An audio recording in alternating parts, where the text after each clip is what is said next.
Ravi de vous retrouver pour un nouveau point de marché, c'est Ricky et aujourd'hui on va parler du Nasdaq. Il y a quelques points importants à dire. Juste avant, deux choses. La première, c'est que hier j'ai partagé dans mon canal Telegram ainsi que sur ma liste email le live avec que je fais tous les lundis matins avec le groupe Capital 100K.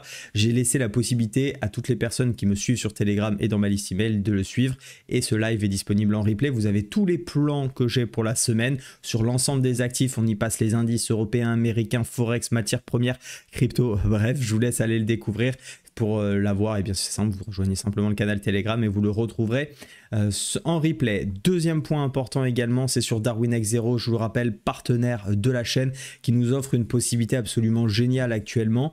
Avant, jusqu'à encore fin de semaine dernière, on ne pouvait rejoindre que avec que DarwinX0 avec un abonnement mensuel. On a la possibilité de directement s'engager sur 1 an ou 3 ans, ce qui va nous permettre d'avoir vraiment du trading à coût réduit en termes d'investissement. Typiquement, si je m'engage sur 1 an, vous le voyez, au lieu de payer 38 € x 12, qui ferait quelque chose comme 456 € je crois, déjà vous avez une première économie en passant à 405 € au lieu de donc 51 € économisés, mais vous pouvez même descendre en dessous des 400 € en utilisant ici le code RICKE, vous faites appliquer et votre DarwinX0 ne coûte plus que 384,75 € sur 1 an. Pourquoi c'est intéressant de rejoindre cette approche DarwinX0? Simplement parce que vous allez investir une fois 384,75 € et après vous êtes tranquille, vous n'avez plus à vous soucier de l'argent entre guillemets. Vous pouvez vraiment vous focaliser sur votre trading pour aller lancer votre carrière de trader, aller chercher des allocations auprès de DarwinX0, aller chercher des investissements, des fonds auprès d'investisseurs réels et bien évidemment c'est hyper intéressant et je rappelle que depuis le début de l'année, l'ensemble de la communauté regroupé a presque atteint 1 million, on est à 935 000 je crois euros d'allocations obtenues avec les membres de la communauté, donc il y a vraiment de quoi faire des belles choses sur DarwinX0. C'est pour les traders qui ont une vision long terme, qui sont peut-être un petit peu gênés aujourd'hui avec l'aspect psychologique, gestion des pertes, etc. Là l'avantage c'est que vous savez que vous avez mis 384,75 € sur une année, vous n'avez plus à vous soucier de ça, c'est quand même très faible aujourd'hui. Je pense que toute personne qui perd en trading, c'est que finalement 384,75 €, si vous avez déjà perdu, vous avez probablement perdu beaucoup plus malheureusement, et donc investissez sur vous, investissez dans le fait de créer votre capital, focalisez-vous ensuite sur votre processus et vos stratégies et vous allez voir, ça ne se passera que mieux. Donc merci à DarwinX d'avoir sorti cette offre et vous pouvez même vous engager sur 3 ans si vraiment vous avez une vision très long terme du trading et que vous pensez encore être là dans 5-10 ans, notamment pour les personnes qui souhaitent générer par exemple des revenus complémentaires ou encore qui souhaitent à moyen terme en vivre. Voilà une belle opportunité qui nous est offerte. Pareil, vous appliquez bien le code RICKE et vous allez obtenir ces réductions. Voilà pour ce qui est des messages que je voulais faire passer en début d'émission. Concernant le Nasdaq, donc je vais reprendre dans les grandes lignes ce que j'ai dit hier puisqu'il ne s'est pas passé grand chose par rapport à au plan qu'on a pu faire en live donc avec les membres qui m'ont suivi. Ça nécessite quand même une petite mise à jour. Je vous le rappelle, mercredi on aura la décision de la Fed sur ces taux et le discours. Et c'est surtout ça qui va nous intéresser. Et je leur ai dit hier, je m'attends à ce qu'il ne se passe absolument rien. Et comme vous pouvez le voir sur la journée d'hier, il ne s'est absolument rien passé. Voilà, donc moi mon objectif c'est d'attendre vraiment mercredi.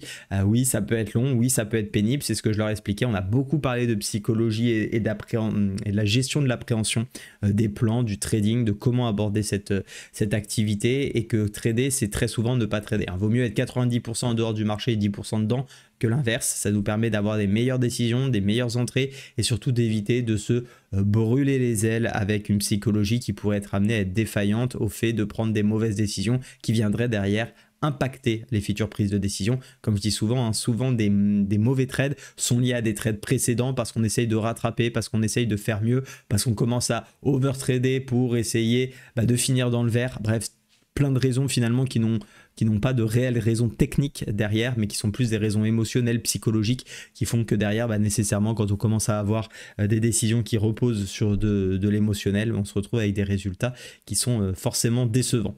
Donc, vraiment important de pouvoir se protéger. Je pense que ne pas trader jusqu'à mercredi, en tout cas pour ma part, reste une bonne idée, dans le sens, en tout cas en day trading, dans le sens où il se passe rien.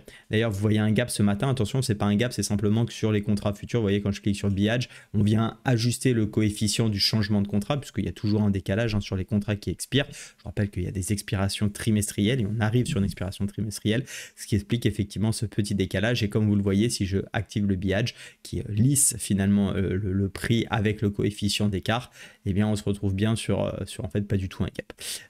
Ce qui est intéressant, c'est de voir aussi que les niveaux bougent. Moi, pour ma part, je l'utilise sans le biage parce que j'estime que c'est les niveaux sur lesquels on a travaillé dernièrement et c'est les niveaux qui restent en tête. Ok. Et finalement, quand vous regardez le niveau des 20 000 qui est en résistance ici, biage ou pas biage, de toute façon, la zone fait résistance. Ok.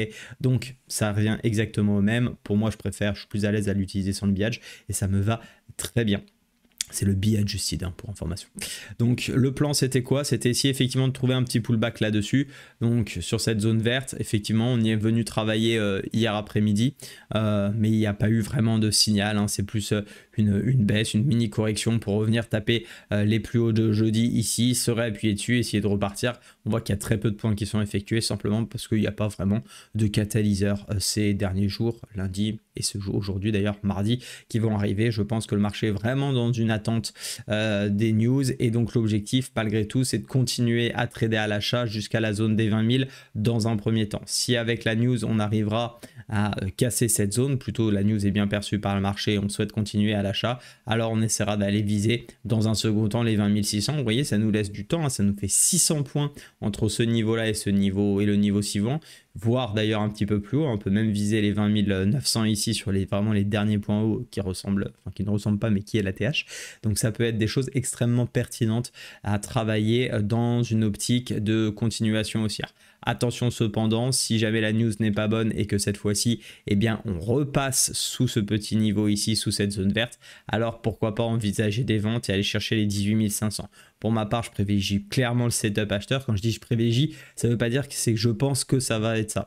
Je pense simplement que je serais beaucoup plus à l'aise à travailler une continuation haussière que de trouver des ventes dans un espace où finalement, vous le voyez bien, il n'y a pas vraiment de tendance. Si on était amené à repasser sous ce niveau vert, la tendance est quand même bien moins marquée, sachant que sur le long terme, on reste toujours pour moi dans une dynamique haussière. On n'a pas vraiment de plus haut. Alors ce plus haut effectivement est un petit peu plus bas que celui-ci, mais on n'a pas vraiment de plus bas pour l'instant qui est plus bas que le précédent. Donc pour ma part, tant qu'on reste au-dessus du niveau des 17 200, sur le long terme, bien entendu, je parle bien de le long terme ici, pour moi, on est en tout cas plutôt à l'achat.